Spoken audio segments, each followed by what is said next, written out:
बिस्मिल्लाहिर्रहमानिर्रहीम। अस्सलाम वालेकुम नाज़रीन। प्रोग्राम मुकाबिल में मेरे और आमिर मतीन साहब की तरफ से देखने वालों को हम खुश आमदीद कहते हैं। नाज़रीन, समंदरी तूफान बिपरजॉय कहाँ पर टकराएगा और ये कितना तबाहकुन होगा, सबकी नजरें इस वक्त साहली इलाकों पर मरकूज हैं। सिर्फ चंद घंटे बाकी रह गए हैं।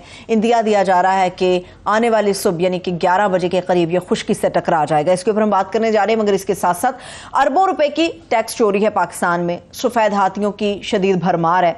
लेकिन क्या ख्वाजा आसिफ साहब का असम्बली फ्लोर पर एतराफ अपनी हुकूमत के खिलाफ चार्जशीट नहीं है? सवाल यह भी है कि जिस इदारे ने इन माफियाज के ऊपर अपना हाथ डाला है उसको मुतहरक करने में फिर गैर संजीदगी क्यों दिखाई जा रही है? इसके ऊपर हम बात करने जा रहे हैं। कराची बड़ा इंपॉर्टेंट है, एक तो साइक्लोन है और सेकेंडली ये कि मेयर कराची के लिए पाकिस्तान पीपल्स पार्टी और जमात इस्लामी के दरमियान इस वक्त सख्त मुकाबला हमें देखने में नजर आ रहा है। कल का इलेक्शन जो है इसके ऊपर बड़ी तफसील से हम आज के प्रोग्राम मुकाबले में बात करने जा रहे हैं। और इसके साथ साथ चेयरमैन PCB का ओहदा एक मरतबा फिर से खबरों की जीनत बना हुआ है। दो बड़ी इत्तेहादी जमातें इस एक कुर्सी को लेकर आमने सामने आ गई हैं। अब सवाल यह है कि आसिफ अली जरदारी साहब की दोस्ती भारी साबित होगी या नवाज शरीफ साहब की कुर्बत कुछ काम दिखा देगी? इसके ऊपर हम बात करने जा रहे हैं। आमिर साहब, मुझे ये बताइए, कहना तो नहीं चाहिए क्योंकि एक आम आदमी, एक गरीब शख्स, हमारे जैसा, आप जैसा हर शख्स पिसा है ये जो बजट आया, मगर शहबाज शरीफ साहब ने आज इसहाक डार साहब को और उनकी पूरी टीम को बड़ी मुबारकबाद दी है कि उन्होंने बड़ा ज़बरदस्त अवामी बजट पेश किया है। जी, बजट पे असूली तौर पे तो हमें इस वक्त जो है बहुत सारा मुल्क परेशान है और होना भी चाहिए। पूरा खिता परेशान है साइक्लोन की वजह से कि वहाँ पे अल्लाह करे कि उस आफत से हम सेफली निकल आएँ, तो उस पर तफसीलन बात करेंगे। मगर ये बजट पे भी हमें नहीं थी उम्मीद, क्योंकि बजट जो है ये इतना इरेलेवेंट हो गया है कि बजट की जब बहस हुआ करती थी तो तमाम टॉक शोज़ का, अखबारात का, मीडिया का मौजू जो होता था, जी आज बजट में बहस हुई और ये कह दिया गया। अब किसी ने राजा रियाज की किसने सुननी है, जिसने ओपन की या बाकी लोगों की बातें कर ली हैं। और डार साहब की ये है कि उनकी क्रेडिबिलिटी बिल्कुल कुछ वैसी ही रह ही नहीं गई। अभी कल का वाक़या सुन लें कि परसों इन्होंने ये कहा कि हम जो है मल्टीलैटरल जो है ना, पेरिस क्लब वगैरह जहाँ से, वहाँ से उनसे हम रोल ओवर्स का नहीं कहेंगे, उनके पैसे देंगे।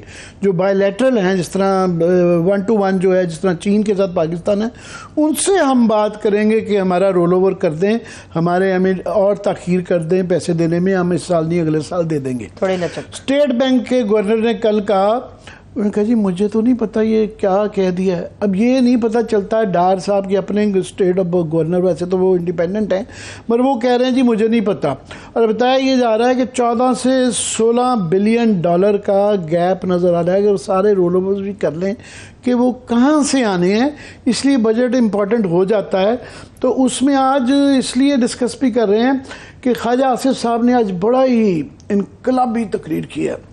उनको कभी कभी इनकलाब ऐसा खौफनाक तरीके से उसका जोश आता है ना कि अल्हम्दुलिल्लाह जोश आता है या लिबादा जैसे PDM का जो इनकलाब का जो हाल देख रहे हैं पिछले चंद माह से, वो तो सबको पता है कि वो वोट को इज्जत दो तो ख़त्म हो चुका है, मगर वो कहीं ना कहीं से उनके अंदर इनकलाबी जरासीम है, वो किसी दिन जागते हैं, यूँ जोर पकड़ लेते हैं, आतिश फिशां की तरह फट जाते। तो आज आतिश फिशां की तरह वो फट पड़े और उन्होंने बताया कि बजट का बिल्कुल ठीक कहा। जो अब समझ नहीं आती कि जो कहा उन्होंने, जो फैक्ट्स और फिगर्स दिए कि उस पे इंसान को दाद देनी चाहिए, क्योंकि वो बहुत ही दिलेराना बात उन्होंने की।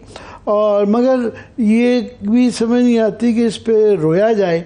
दाद इसलिए दी जानी चाहिए कि इतनी दिलेराना उन्होंने गुफ्तगू हुई कि बता दिया कि पाकिस्तान की प्रॉब्लम इकनॉमिक क्यों है, कौन से कार्टेल्स हैं, कौन से माफिया हैं, कौन सी पावर लॉबीज हैं जो इस मुल्क को खा गई हैं। और ये बिल्कुल अशराफिया ने ये जो कहते हैं ना लीड कैप्चर, उसकी तस्वीर किसी ने ऐसी पेश नहीं की जिस तरह के ख्वाजा आसिफ साहब ने की है। ये ज़रा सुनवा सकें अगर प्रोड्यूसर साहब तो हम उसके बाद बात करेंगे। ये ज़रा सुनिएगा कि ख्वाजा साहब ने कैसे किस किस माफी का क्या क्या बताया है, फिर उस पर हम तबसरा करेंगे जी।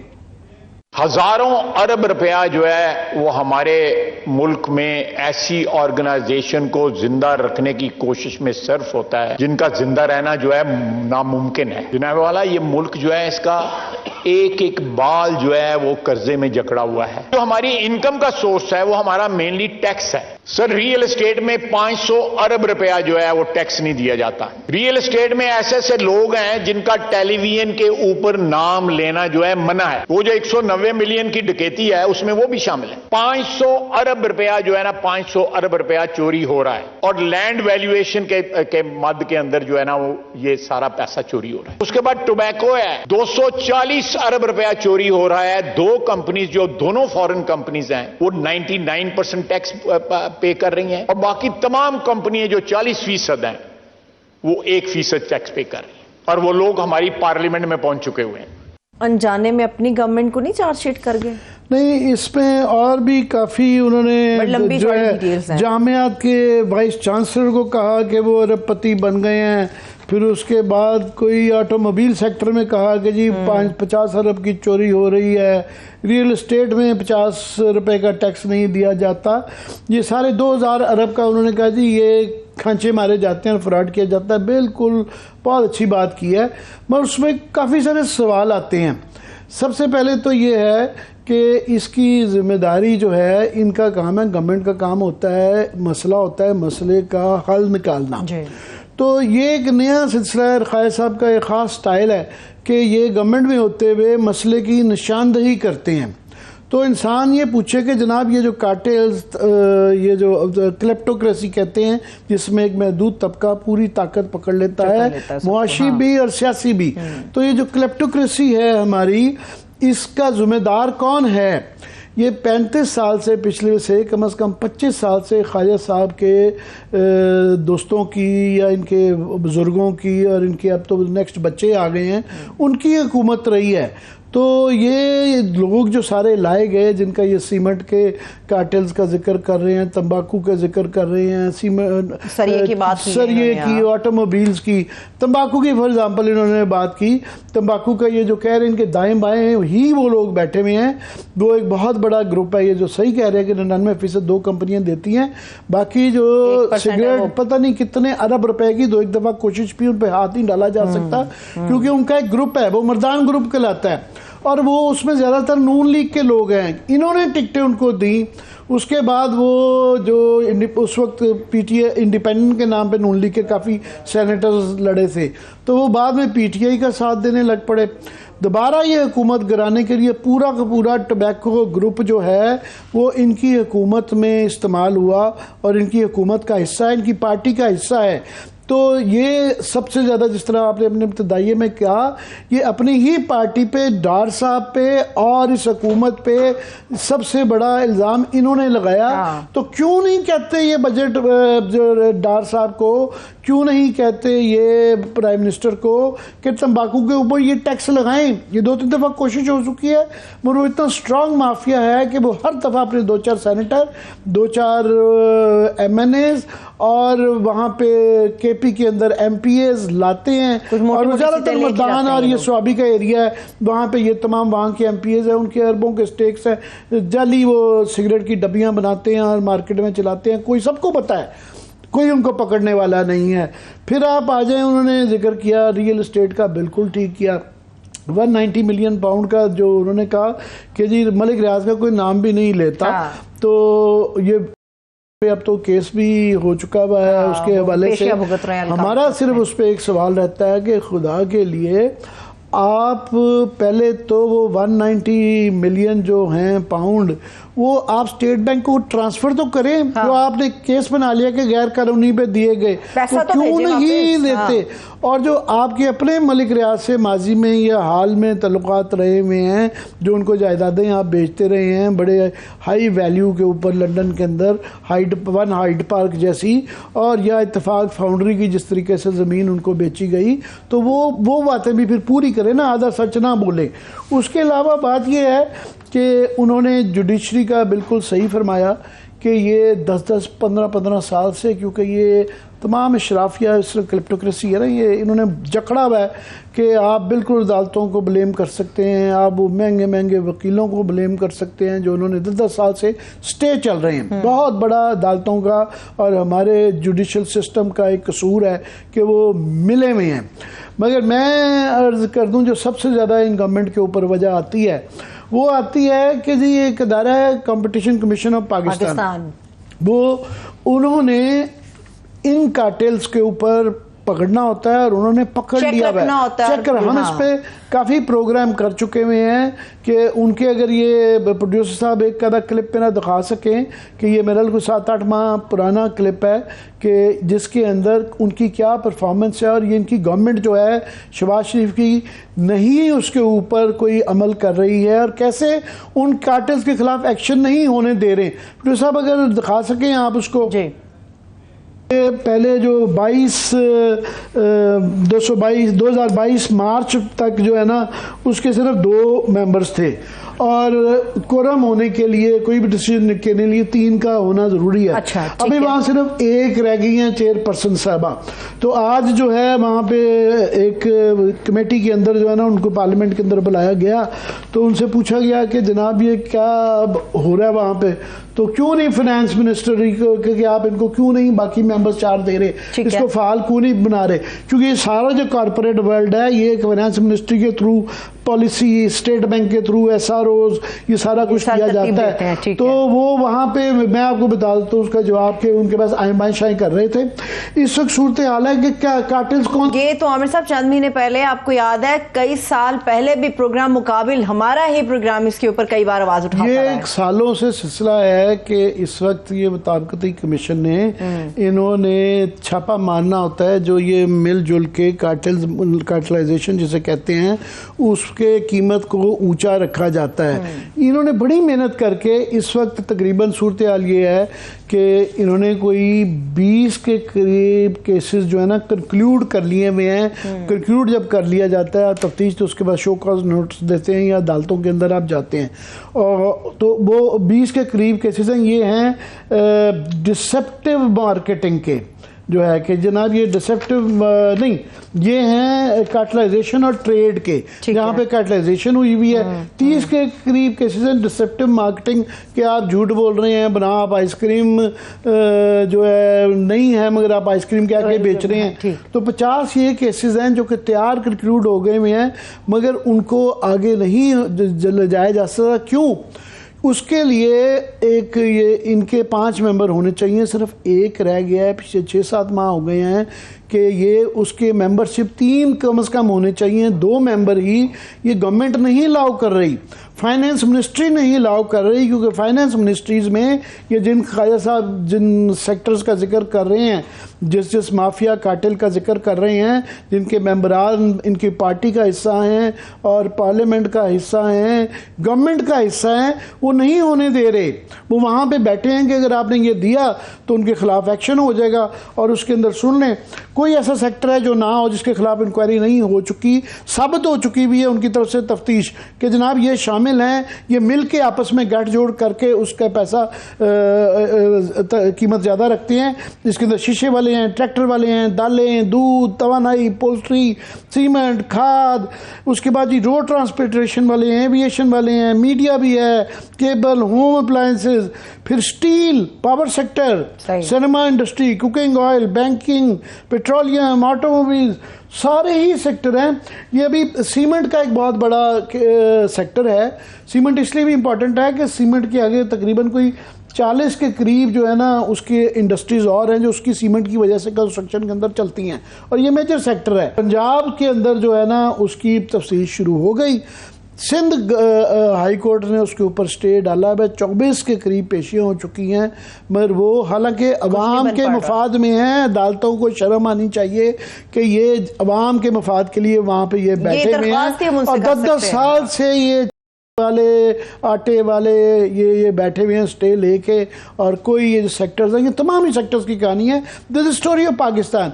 ख्वाजा आसिफ साहब जो ये ज्यादती कर रहे हैं कि पॉइंट आउट कर रहे हैं तो ये उसकी दुरुस्तगी नहीं कर रहे। ये डार साहब की तारीफ भी किए जा रहे हैं और प्राइम मिनिस्टर की भी दिन रात तारीफ करते हैं, अपनी पार्टी की भी करते हैं और साथ में फिर ये इनकलाबी तकरीर ना करें ये आपका काम, हमें पहले भी पता है, हम ये सारी चीजें खुद बताते एक और भी रहते हैं। इख्तलाफ है आमिर साहब, उन्होंने अपने खिताब में उन्होंने जो बात की असेंबली फ्लोर पे, उन्होंने ये भी कहा कि जी अगर सियासतदान को छोटा मोटा हाथ मार लेता है तो उसके इश्तिहार लग जाते हैं।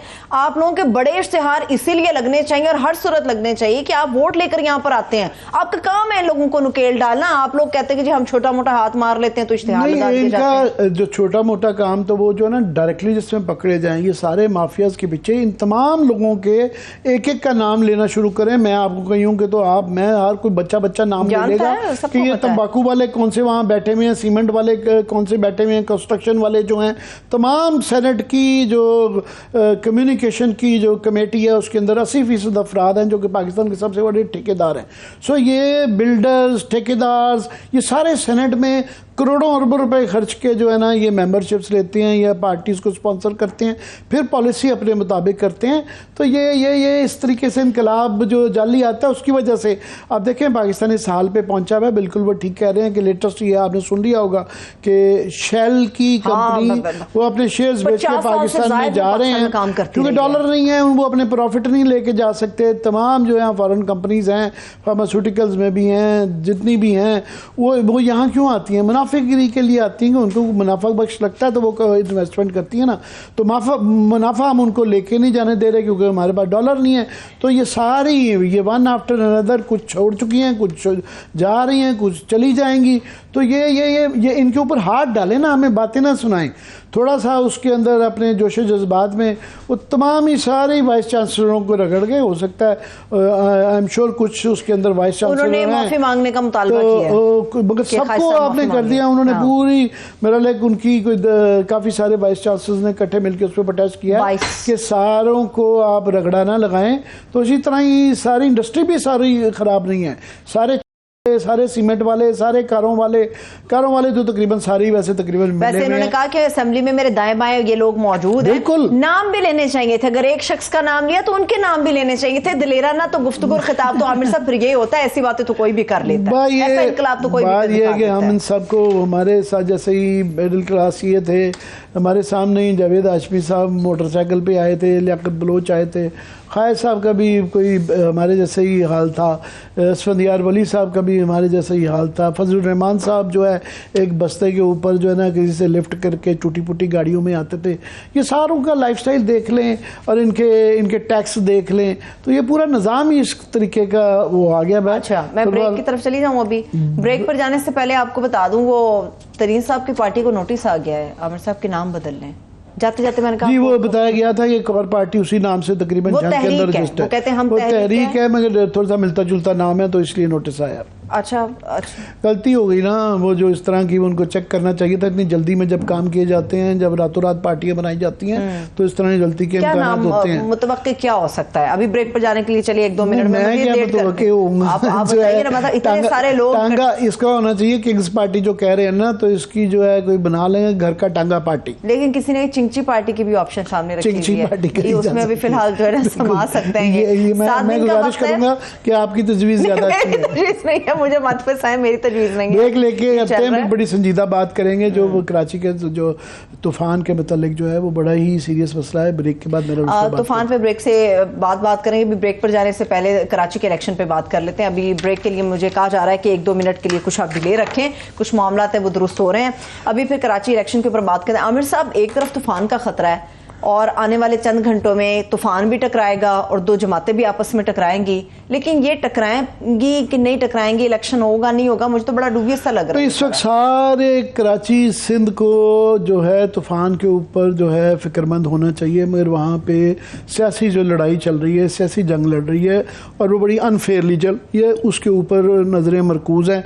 कल जो है ना मेयर के इलेक्शन है, कराची के मेयर के, तो अब ये पता नहीं है कि ये तूफान के अंदर लोगों के घर टूट रहे होंगे, पता नहीं क्या क्या, अल्लाह करे बचत हो जाए, मगर ये है कि होंगे या नहीं होंगे, मगर होंगे तो ये बहुत ही झगड़े की बुनियाद होंगे कराची में। आप देखिएगा इसके बाद इस्तेहकाम नहीं आएगा। जमात इस्लामी को ये अंडर एस्टिमेट ना करें। जमात इस्लामी के बाद मसल पावर भी है, स्टेट पावर भी है। कराची में उन्होंने प्रूव किया है कि सबसे बड़ी इलेक्टोरल पावर भी वही हैं कराची। 100 आप देखें फ़र्क क्या है उनके पास और तहरीक साहब के पास मिला के 193 सीटें हैं जो कि पीटीआई उनको सपोर्ट कर रही है और इनके पास 173 सीटें हैं, 20 सीटों का फ़र्क है। अब ये लोगों को जबरदस्ती धौंस धांसली के जरिए खबर आ गई है, तो फिर इनको शर्म करनी चाहिए। ये एक मैं कहता हूँ बिलावल भुट्टो साहब को के खिलाफ ये साजिश है कि ये जो पावर पॉलिटिक्स में पड़ गए हैं कि इस्लामाबाद की असम्बली भी इन्होंने इस तरीके से तब्दील की, पंजाब की भी इस तरह की, अब ये मेयर का भी कर रही हैं। इनकी लंबी उम्र करें, इन्होंने भी 30 साल और जो है सियासत शायद कम से कम 30-40 साल करनी है। ये बातें आगे आएंगी, कल को इनके खिलाफ जब ये चीज हुआ करेंगी तो ये किस मुंह से प्रोटेस्ट करेंगे। चलिए ब्रेक से वापस आके इसके ऊपर मैं बात कर लें। कुछ मुतजाद खबरें भी आ रही हैं पाकिस्तान तहरीक इंसाफ को लेकर पीपल्स पार्टी के दरमियान। एक छोटी सी ब्रेक से वापस आके साइक्लोन और कराची के होने वाले जो मेयर के इंतखाब हैं इसके ऊपर बात करने जा रहे हैं। हमारे साथ रहिए।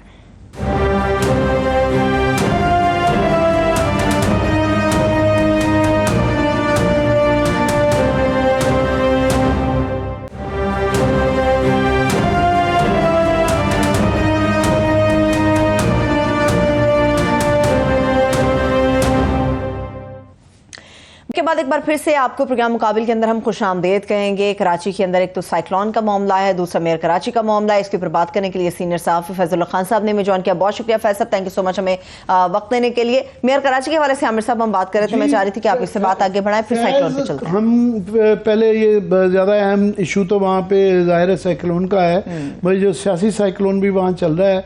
तो कल क्या वहाँ इलेक्शन हो रहे हैं मेयर के, नहीं हो रहे? तो अगर होते हैं तो वहाँ क्या आपको नजर आ रहा होते? बिल्कुल आमिर साहब, इलेक्शन फाइनली अब होने जा रहे हैं। कल मेयर कराची के इलेक्शन होने जा रहे हैं। आज सिंध हाई कोर्ट में इस हवाले से एक अहम समाअत थी।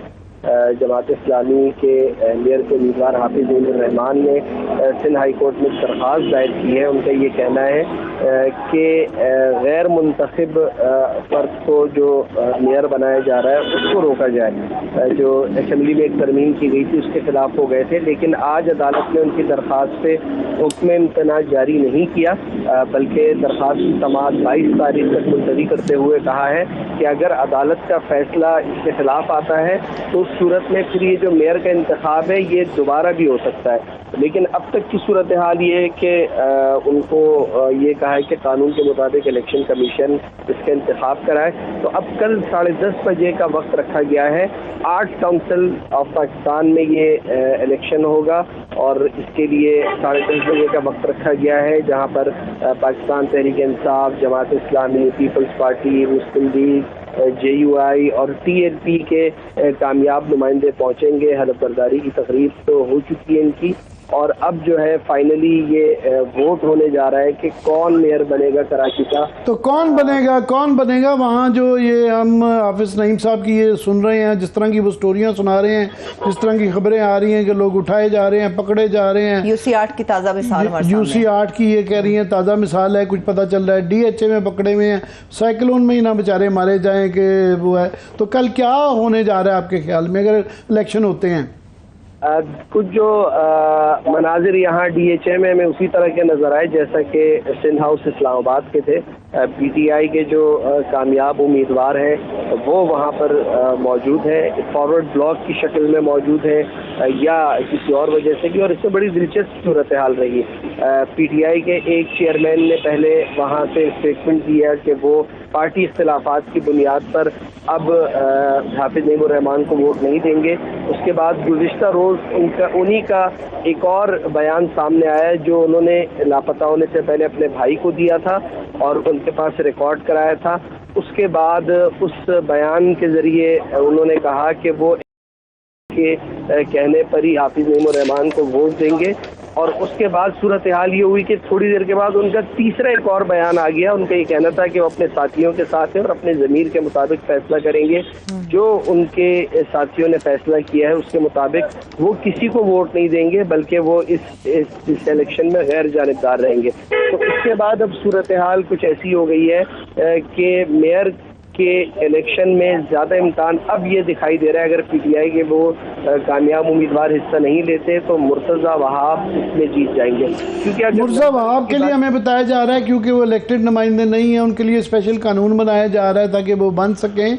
मगर क्या अगर ये इसे अंग्रेज़ी में जेरीमैंडरिंग कहते हैं कि इस तरह की धौंस धांधली के ज़रिए जब ये अगर पीपल्स पार्टी को जितवाया जाता है तो मेयर के इलेक्शन या बल्दियाती इलेक्शन इसलिए होते हैं किसी शहर के, कराची के मसाइल हल करने के लिए, तो आपको नज़र आता है कि इसके बाद कराची के मसाइल हल हो जाएंगे या ज़्यादा अदम इस्तेहकाम और लड़ाई मारकटाई शुरू हो जाएगी? देखिए, कराची में जो यहाँ मौजूद सियासी जमातियों का एक बयानिया रहा है वो ये है कि पीपल्स पार्टी की कोई 15 साल से यहाँ तकरीबन हुकूमत है। कराची के मसाइल को इस हफ्ते में हल हो जाना चाहिए था। बहुत सारे मंसूबे सिंध हुकूमत बना सकती थी, पीपल्स पार्टी लेकर आ सकती थी, लेकिन उसमें कामयाबी नहीं मिली। गो के कराची में पीपल्स पार्टी का कभी मेयर नहीं रहा और अब ये सूरत हाल होने जा रही है। वो ये कहते हैं कि हमारा मेयर आएगा तो अब हम बहुत आसानी के साथ ये सारे काम कर सकेंगे और हम शहर को तरक्की देंगे, ट्रांसपोर्टेशन के मंसूबे देंगे और यहाँ पर हम पानी का जो मंसूबा है K4 का उसको पहुँचाएंगे। तो अब ये सारी बातें करते हैं। मुर्तज़ा वहाब ये कहते हैं कि चूँकि विफाक में भी उनकी इत्तेहादी हुकूमत है, सूबे में भी उनकी हुकूमत है, तो उनके लिए ये सारे काम करना बहुत ज़्यादा आसान होगा। अच्छा। वो ये कहते सारे कामों से याद आया फैजुल्ला साहब, एक और भी बड़ा मसला जो इस वक्त कराची में खासतौर पे जिस तरह से आमिर साहब ने भी आगाज पे का साइक्लोन के हवाले से मैं पढ़ रही थी, बताया जा रहा है कि ये सदी का सबसे बड़ा और खतरनाक समुद्री तूफान है बिपरजॉय, जिसका सामना है और कल सुबह 11 बजे ये खुश्की से टकरा जाएगा। अभी सूबाई हुकूमत एक तरफ तो इस तरह लोगों को उठाने में हमें बज़ाहिर नजर आ रहा है कि बहुत ज्यादा मसरूफ है, मेयरशिप के इलेक्शन के लिए बहुत ज्यादा मसरूफ है। सूबाई सतह पर जो इकदाम किए जा रहे हैं लोगों को बचाने के लिए, खासतौर पर 2 दरिया की अगर बात करें वो तो मुकम्मल तबाह हो जाएगा। तो वहां पर कितने तसल्ली बख्श इक़दाम इस वक्त आपको नजर आ रहे हैं और हालिया सूरत हाल वहां पर क्या है? देखिए, जो कराची की साहिली पट्टी है जिसमें सेंस पे, हॉक्स पे, मनोड़ा, टर्टल बीच, इन इलाकों में तो कल मैं पूरा दिन रहा और आज वहाँ पर वो जो पानी आया है उन इलाकों में जो रिहायशी इलाके माहीगीर बस्तियाँ हैं उसको भी उसने मुतासिर किया है। कल तक की सूरत हाल ये थी कि जब मैं उन बस्तियों में गया, मैंने माहीगीरों से बात की कि क्या अब तक कोई इंतज़ामिया के लोग पहुँचे हैं, आपको यहाँ से मुंतकिली के हवाले से हिदायत जारी की गई हैं। तो माहीगीरों का कहना था कि हम तक कोई नहीं पहुँचा, हमें किसी ने कोई हिदायत जारी नहीं की और अगर हमें कोई कहेगा तो हम उसके बावजूद अपना घर छोड़ने को तैयार नहीं है। उनका कहना था कि जो सरकारी इंतजामात होते हैं वो कोई ठीक नहीं होते हैं, कोई मुतबादिल अच्छे इंतजामात होते नहीं हैं, कैंपों में ले जाकर ये छोड़ देते हैं और हमारे जो दीगर मसाइल होते हैं वो अपनी जगह बरकरार रहते हैं। ये तूफ़ान आते रहते हैं। जो माहीगीरों का एक मिजाज है, उमूमन पाकिस्तान में चीज़ों को बहुत लाइटली लिया जाता है, तो इस तरह से उनका ये कहना था कि तूफ़ान आते रहते हैं तो हम इसको भी देख लेंगे। लेकिन जो साहिली पट्टी, जो केटी बंदर के इलाके हैं वो ज़्यादा इसमें मुतासर हो रहे हैं। वहाँ से लोगों को निकाला भी गया है, 50,000 के करीब लोगों की मुंतकिली का काम किया गया है और इस सारे काम में जो सूबाई इंतजामिया है वो मुतहर्रिक हुई है, रेंजर्स के फैज़ ये बताएं कि मुआशरे के अंदर तो एक बहुत हमारे यहाँ क्या हर जगह पे गरीब अमीर के दरमियान बड़ी तफरीक होती है, मगर कुदरत का एक बड़ा इंसानों के साथ मसावी सलूक होता है। तो यहाँ कराची में नज़र आ रहा है क्योंकि समंदर के किनारे गरीब आदमी तो घर बना ही नहीं सकता, ख़ास तौर पे ये जो DHA के एरियाज़ हैं यहाँ सिर्फ इशराफिया रहती है। तो ये इशराफिया को ज़्यादा इसके नुकसानात हैं और बताया जा रहा है कि वहाँ से भी इवैक्यूएशन घर खाली करवाए जा रहे हैं, किसी जगह करवाए जा रहे हैं नहीं। वहाँ की ज़रा इशराफिया के इलाके की बताएं क्योंकि उनके घर आफत कभी कभी आती है। बिल्कुल, ये आमिर साहब अशराफिया के घर तो वहाँ पर बड़ी बुलंदो बाला इमारतें हैं और वो बिल्कुल समझ लें कि समंदर के अंदर ही बनी हुई है, तो उनको ज़्यादा इस हवाले से ख़तरात हैं और इंतज़ामिया ने उनसे कहा है कि वो लोग अपने घरों को खाली करके चले जाएं और फ़िलहाल इस मामले में न रहें कि घर का क्या होगा, क्योंकि जान बचाना ज़्यादा अहम है। लेकिन अभी तक उस हिदायत पे कोई बहुत ज़्यादा अमल दिखाई नहीं देता है। एक मामला वो यही है कि जो समंदरी तूफ़ान का मामला है पाकिस्तान में, कराची में, इसको बहुत ज़्यादा कोई सीरियस नहीं लिया जाता। जो हम देखते हैं कि बड़े बड़े तूफ़ान हमारे खित्ते में या फिर मलेशिया में, जापान में, दीगर जगहों पर आते रहे हैं, उसके बरक्स पाकिस्तान में इस मामले को बहुत लाइट लिया जाता है। तो यही वजह है कि अब तक इस हवाले से कोई वो हलचल नज़र नहीं आ रही है। हाँ, आज बारिशों का सिलसिला शुरू हुआ है, वो उस बारिशों के नतीजे में अगर कल ये बारिशें मज़ीद होती हैं तो उसके नतीजे में जो हमारे नाले हैं वो ओवरफ्लो हो जाएंगे, क्योंकि उसकी सफाई का काम तो होता नहीं है। अचानक से जब कोई इस तरह का अलर्ट आता है कि बारिश होने वाली है तो इंतज़ामिया जागती है, चैनल्स पर खबरें चलती हैं, तो उसके बाद एक नुमाइशी चंद इक़दाम जो है वो उठा लिए जाते हैं, लेकिन उनके हवाले से भी कोई भरपूर काम नहीं होता है। तो यही सूरत हाल है कि अगर बारिश होती है तो उसके नतीजे में वो नाले ओवरफ्लो होंगे और फिर वो पानी घरों में जाएगा, सड़कों पे जाएगा, और फिर वही अल्लाह ना करे वही मनाजिर जो हम उमूमन बारिश में कराची में देखते हुए नजर आएंगे। एक मामला ये है कि बहुत सारे इलाकों में तरक्याती काम भी हो रहे हैं। DHA के इलाके में भी कुछ तरक्याती काम शुरू हुए हैं, उसकी वजह से खुदाई हुई है, बारिश होती है तो वहाँ पर भी बहुत ज़्यादा मसाइल का सामना करना पड़ेगा। तो साइक्लोन है, इसके साथ साथ बारिशें हैं, ये दोनों चीज़ें आ गई हैं। इंफ्रास्ट्रक्चर कराची का कोई बहुत बेहतरीन नहीं है जो इन बारिशों को सह सके, तो ये परेशानी अपनी जगह मौजूद है।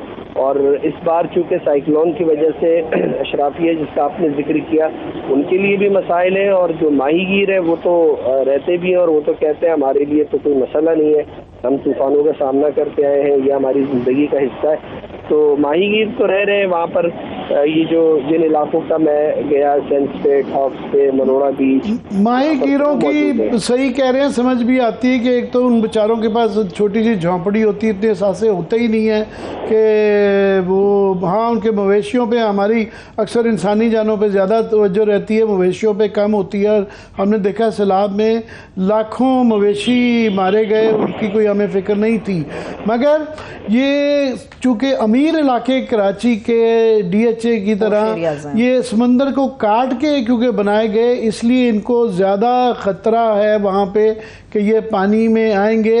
और कहा तो यही जा रहा है कि केटी बंदर की तरफ ये इसका रुख है साइक्लोन का, मगर उसका अगर 25-30% भी कराची की तरफ आता है, क्योंकि ये इतना बड़ा, पाकिस्तान का सबसे बड़ा शहर है, दुनिया के चंद बड़े शहरों में से है, तो उस 25-30% इफेक्ट भी आया तो यहाँ क्या हम उसके लिए दिमागी तौर पे, फिजिकली, इंतज़ामी तौर पे तैयार हैं? आमिर साहब, हम किसी चीज़ के लिए तैयार नहीं है। ये तो बस अल्लाह से पनाह मांगनी चाहिए कि यहाँ ज़लज़ला ना आए या तूफ़ान ना आए, क्योंकि देखिए उसकी वजह ये है कि तैयारी तो खैर किसी की नहीं है। दूसरा जो एक अहम मामला है, यहाँ पर किसी किस्म की कोई रज़ाकारों की या शहरियों की तरबियत का इंतज़ाम नहीं है। यानी यहाँ पर आबादी है कराची की 2-2.5 करोड़ की आबादी है, न तालीमी इदारों में कोई तरबियती निज़ाम है, न कोई डिफेंस के सिविल इदारे मौजूद हैं जो आपको बता सके कि किसी मुश्किल सूरत हाल में अगर इमारत में आग लग जाए आपने वहाँ से कैसे निकलना है। यदि वहाँ रेस्क्यू का इंतज़ाम नहीं होता, वो सीढ़ियाँ मौजूद नहीं होती हैं, तो ये तो बहुत बड़े मामला हैं। अच्छा, इसके हवाले से कोई आगाही भी नहीं है, कोई बताने वाला भी नहीं है, तो अल्लाह न करे ये सूरत हाल अगर होती है तो यहाँ तो बहुत खौफनाक मामला हो जाएगा। और फिर जैसा कि आपने जिक्र किया कि DHA के बहुत सारे इलाके तो ऐसे हैं कि वो समंदर के अंदर तक, आगे तक जाकर बनाए गए हैं, वो बहुत ज़्यादा ख़तरे में, वो तो ख़तरे में अपनी जगह है। अगर ये तूफ़ान कोई इस तरह का आता है तो पूरा कराची ख़तरे में है, यानी उसके बाद आएगा और फिर आपके पास इंतज़ाम नहीं है। यानी हमारे जो सरकारी इदारे हैं उनके पास न तो इतने वसाइल हैं, न उनकी इतनी कैपेसिटी है कि वो इस मामले को अच्छे तरीके से हैंडल कर सकें। तो इसके लिए बहुत ज़रूरी होता है कि आप लोगों की तरबियत करें, उनको इस मुश्किल सूरत हाल से निपटने के लिए उनकी मदद करें, उनकी मुआवनत करें। तो उनको अगर कुछ आप बताएंगे तो उनकी मदद होगी। अब बिल्कुल आखिरी लम्हात में ये क्या कर सकते हैं? ठीक है, लेकिन फैजुल्ला, आपको पता है कि मतलब गुज़श्ता रोज़ भी हम अपने शो में बात कर रहे थे, बड़ा शदीद कंसर्न एक इस मामले को भी लेकर है कि ये तूफान जो है ये सिर्फ अर्बन नहीं बल्कि रूरल एरियाज को भी टच करेगा, उनको भी इफेक्ट करेगा। मेरा कंसर्न ये है कि इस तूफान के मुख्तसर तकरीबन 10 दिन बाकी हैं जब ईद कुर्बान आ जाएगी। लोगों को रिलीफ कैंपों में मुंतकिल तो किया जा रहा है उनके अहले खाना के समेत, मगर लोगों का एक बड़ा जज्बाती ताल्लुक होता है अपने घर के जानवर के साथ। उन जानवरों का या उन मवेशियों को क्या उनका भी कोई ठिकाना बनाया गया है या उनको बेयारो मददगार छोड़ के जाने की कोशिश की गई? अगर ऐसा हुआ तो समंदर में बह जाने के बाद तरह तरह की बीमारियां भी फूटेंगे, नए नए वायरस भी सामने आएंगे, तो इसका क्या हल निकाला जा रहा है सूबाई सतह पर? देखिए, जो ज्यादातर खैर वो लोग जो समंदर किनारे आबाद हैं उनमें तो बेशतर लोग माहीगीर होते हैं, तो उस तरह के मवेशी तो नहीं पालते, लेकिन जो उससे दीगर जुड़े हुए इलाके होते हैं वहाँ पर बिल्कुल लोग जानवर पालते हैं। और ये हमने सैलाब में भी देखा कि उनके जानवर फिर पानी में बह गए और वो उसके बगैर उसको कैंपों में रहना पड़ा। यहाँ मामला ये है कि जिन कैंपों में शहरियों को मुंतकिल किया जाता है वहाँ उनके लिए मुकम्मल सहूलतें नहीं होती। पिछले दिनों भी कराची में जिन लोगों को मुंतकिल किया गया था मलीर के मकाम पर, उन्होंने इंतजामिया के खिलाफ मलीर के प्रेस क्लब पे आके एहतजाज किया। उन्होंने अपना एहतजाज रिकॉर्ड कराया कि हमें वादे के मुताबिक सहूलतें फराम नहीं की जा रही। तो जहाँ वो सैलाब से मुतासरा लोग हैं, शहरी हैं, उनको सहूलतें नहीं मिल रही हैं, तो फिर मवेशी तो बेचारे बहुत दूर की चीज़ें, उनके बारे में तो किसी को सोचने का वक्त नहीं है कि उनको किस तरह से निकाला जाए, उनके रेस्क्यू के लिए, उनके रिलीफ के लिए क्या किया जाए। तो उनके लिए कोई बहुत ज़्यादा प्लान नहीं है। अब पहले मरहले में यही कोशिश है सरकार की कि केटी बंदर और अतराफ के इलाके में जो लोग मौजूद हैं उन्हें किसी तरह से वहाँ से मुंतकिल किया जाए, कैंपों की तरफ उन्हें रखा जाए, ताकि वो कम से कम इस सूरत हाल, जो मुश्किल सूरत हाल दरपेश है, इससे वो निकल सकें। बाकी हमारे लिए एक और हम बहुत ज़्यादा फोकस्ड हैं साली पट्टी में भी, वो भी क्योंकि कराची में होना भी चाहिए कि सबसे बड़ा शहर है, मगर इसका बड़ा लार्ज स्केल इफ़ेक्ट है, असरात इसके बलूचिस्तान की पट्टी भी और साथ में हमसाया मुल्क की इंडिया की भी पट्टी है। बहरहाल अभी जो आफतें आती हैं वो बाउंड्रियाँ देख के नहीं आती हैं। जो ज़लज़ले भी आए जिस तरह 2006 का, तो वो इंडिया बर्मा से लेके जो है नेपाल, पाकिस्तान, हर जगह आया। तो ये भी इंडिया में भी जो इतलाएँ आ रही हैं कि गुजरात के अंदर ख़ास तौर पे यहाँ तक के मुंबई तक जो है महाराष्ट्र, उसके अंदर इफ़ेक्ट हो रहा है। तो कोई ऐसे मौके पे मेरा ख्याल है कि एक लार्जर भी बैनुल अक़वामी जो है इसकी तदबीर है। मगर कराची में फैज़, क्योंकि ये पहली तजर्बा नहीं है, ठीक है आप सही कह रहे हैं, रज़ा कराना कोई तरबियत नहीं दी जाती है। ये उन मुल्कों में ज़्यादा होता है जहाँ बड़ी तवातुर के साथ इस तरह के हादसे होते हैं, क्योंकि ये पहली दफ़ा है कि इस तरह का साइक्लोन अंदर की पट्टी की तरफ, अरेबियन सी की तरफ आया है। पहले हमारे इस खित्ते में हल्का फुल्का टच करते रहे हैं, इतने बड़े असरात नहीं रहे हैं, इसलिए लोगों को आप कह सकते हैं कि इसका तजर्बा ही नहीं है। जी बिल्कुल, ये वजह है चूँकि जो साहिली इलाकों में जिससे पहले तूफान आते रहे, पाकिस्तान उस तरह से मुतासर नहीं हुआ है, तो इस जानिब तवज्जो भी नहीं है। लेकिन ये बात बिल्कुल दुरुस्त है कि पहली बार ऐसा हुआ है कि इस पर बहुत ज़्यादा बात हुई है, पाकिस्तानी मीडिया पे इस हवाले से बहुत ज़्यादा बात हो रही है, मुसलसल रिपोर्ट्स नशर हो रही हैं, जो महकमा मौसमियात है वो लम्हा बलम्हा इसकी अपडेट दे रहा है। तो अब लोगों की इसमें दिलचस्पी बढ़ी और लोगों को अंदाज़ा हो रहा है कि ये खतरनाक मामला भी हो सकता है। तो अब इसके ऊपर यकीनन अल्लाह करे कि ये मरहला आसानी से गुजर जाए, खैरियत रहे, तो उसके बाद उम्मीद की जा सकती है कि रज़ाकार तंजीमें और जो सरकार के इदारे हैं वो इस हवाले से सोचें और काम करें ताकि लोगों को किसी परेशानी का सामना ना हो और अल्लाह ना करे कोई ऐसी मुश्किल सूरत हाल पैदा होती है तो वो उससे निमट सके। पाकिस्तान में ज़लज़ले आते रहे हैं, सैलाब आते रहे हैं, उसका तो लोगों को कुछ ना कुछ अंदाज़ा है, बारिशों से जो सूरत हाल पैदा होती है उससे भी वो निमट लेते हैं। लेकिन ये जो समंदरी तूफ़ान का मामला है ये कोई बहुत ज़्यादा वो नहीं है, तो यकीनन अगर ये मरहला अल्लाह करे खैरियत से गुजर जाए तो उसके बाद उसको तवज्जो देने की ज़रूरत है, चाहे वो इसके तरबियती इदारों को फ़ाल करना हो, इसको निसाब में शामिल करना हो, या फिर शहरी सतह पर इदारे बनाकर लोगों की तरबियत करनी हो और उनको सवाल। अल्लाह करे बखैर आफियत ये मरहला गुजर जाए। एक आखिरी सवाल है फैजुल्लाह साहब, उसके बाद मैं ब्रेक की तरफ जाऊंगी। आखिरी सवाल आपसे ये है कि मैं कुछ लोकल चैनल्स को फॉलो कर रही थी जो कि सिंध के लोकल चैनल्स हैं। अमूमन ऐसा होता है जब किसी आफत का सामना होता है तो लोगों का सबसे ज़्यादा फोकस या तो रेडियो पर होता है या फिर सबसे ज़्यादा लोकल चैनल्स को देखा जा रहा होता है। ओवरऑल तो मीडिया के अंदर ये बात हो रही है, मगर हम सूबाई सतह पे पोलियो की मुहिम हो, डेंगू की मुहिम हो, तरक्याती मनसूबों की मुहिम हो, तो वो बड़े ज़बरदस्त तरीके से पेश की जा रही है, मगर लोकल चैनल्स पे अनफॉर्चुनेटली लोगों को इस तूफान से निमटने के लिए खातिर खा आगाही कहीं नज़र नहीं आ रही जितना मैंने फॉलो किया है। क्या वाकई ऐसा है? जी बिल्कुल, इसकी कमी मैंने आपको बताया ना कि ज़लज़ला या सैलाब या बारिशें, उस हवाले से तो फिर कुछ ना कुछ आगाही मौजूद है, और पोलियो और दीगर जो इस तरह की मुहिम्मात होती हैं उसके हवाले से भी कुछ शऊर मौजूद है, लेकिन समंदरी तूफान के हवाले से बिल्कुल न कोई तैयारी है, ना हमारे पास इतने ज़्यादा माहिरीन मौजूद है, न उनको सामने लाया गया है कि वो लोगों को बता सकें कि इस सूरत हाल से कैसे निपटते हैं। अब एक मामला ये होता है कि यहाँ पर दफ़ा 144 का निफाज है कि शहरी न जाए। आज शहरी रहमान को कहना पड़ा कि कराची वाले वहाँ जाके टिकटॉक न बनाए, यानी पुलिस वहाँ कल भी मैं ये 2 दरिया सी व्यू के इलाके में था, पुलिस और शहरियों की आंख मचोली रहती थी। फैमिलीज आ रही हैं, गाड़ियों में बैठे हुए लोग आ रहे हैं, पुलिस उनको वहाँ से भगा रही है कि आप यहाँ से जाए। तो ये एक लोगों में खुद भी इस हवाले से वो होना चाहिए शऊर कि ये कोई इतना लेकिन फैजुल्लाह खान साहब, आपकी बात बिल्कुल सही है, लेकिन कानून की अमलदारी सिर्फ कहने की हद तक नहीं होनी चाहिए, बगैर दिखने में भी सामने आनी चाहिए। अगर लोग साहिल का रुख कर रहे हैं, पिकनिक पॉइंट बनाकर जा रहे हैं, वहाँ पे हल्ला गुल्ला कर रहे हैं, वहाँ पे खाने खा रहे हैं, तो इस चीज़ को कानून को सख्त हाथों से इससे निपटना चाहिए, क्योंकि हर जान कीमती है। बहुत शुक्रिया, थैंक यू सो मच। मुझे एक छोटी सी ब्रेक की तरफ जाना है, ब्रेक से जब वापस आएंगे तो बात करेंगे। पंजाबी में कहते हैं, वो कहते हैं कि टूट गई तड़क करके, तो अब किसके टूट गई है तड़क करके, ब्रेक से वापस आके बात करते हैं। हमारे साथ रहिए।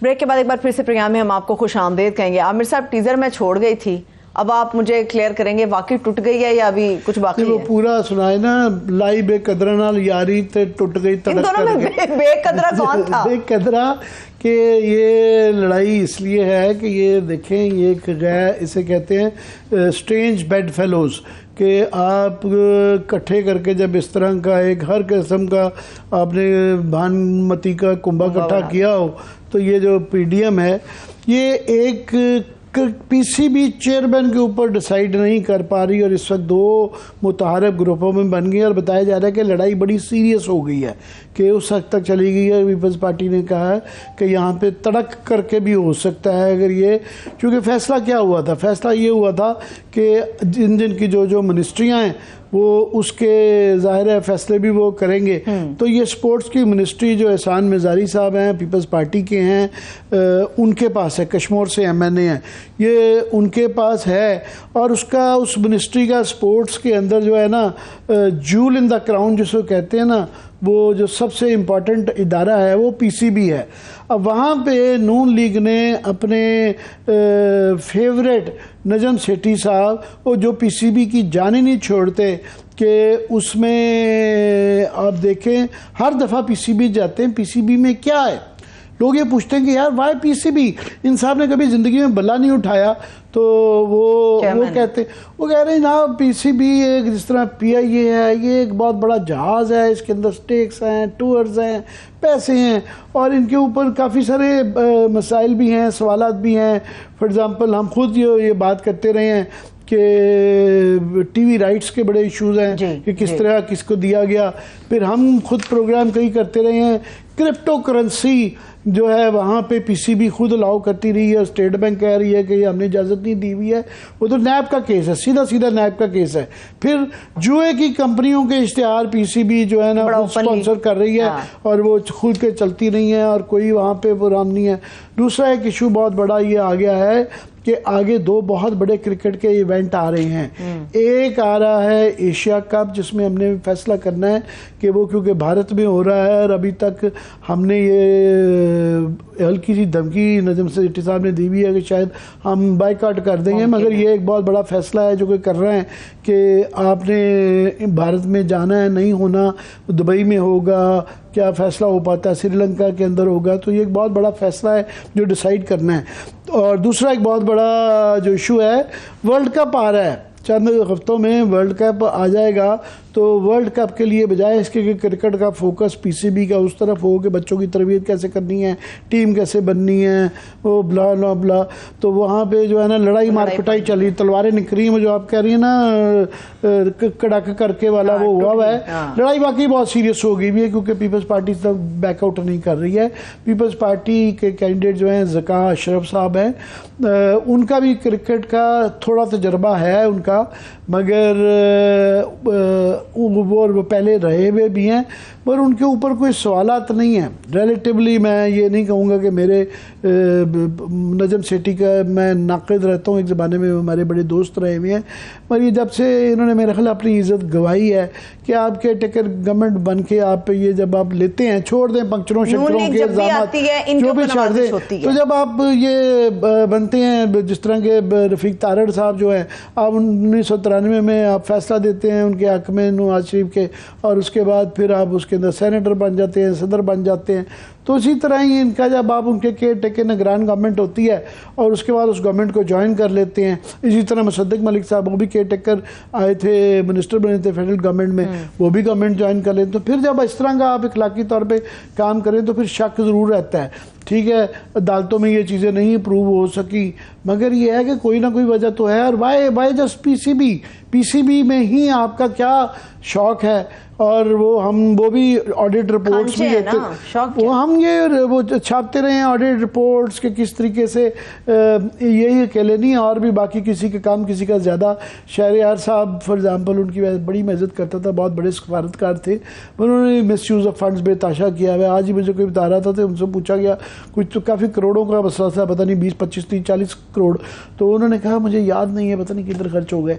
तो ये जिस तरीके से गाड़ियों का इस्तेमाल किया गया, जिस तरीके से ये बाकी पर्क्स इस्तेमाल किए गए, सबके दौर में हुए, किसी के कम किसी के ज़्यादा। इनके दौर में भी जो नजम सेठी साहब है बहुत ज़्यादा जो हुए, पर बहरहाल इस वक्त वो माहौल नहीं है कि ये जो इस लड़ाई को किया जाए। स्ट्रेटजी किसकी काम करेगी? Last 10 seconds. ये 10 सेकंड मुझे नहीं पता कि ये क्या करेगी। मैं समझता हूँ कि शहबाज शरीफ साहब जो है नजम सेठी साहब को नहीं छोड़ेंगे, क्योंकि नवाज शरीफ साहब उनके ऊपर जो है किश्तियों में बैठ के सेठी साहब जो है पीसीबी को नहीं छोड़ेंगे। बहुत शुक्रिया, थैंक्स सो मच आमिर साहब। देखने वालों को शुक्रिया, इजाज़त दीजिए, अपना ख्याल रखिए, खुदा हाफिज़।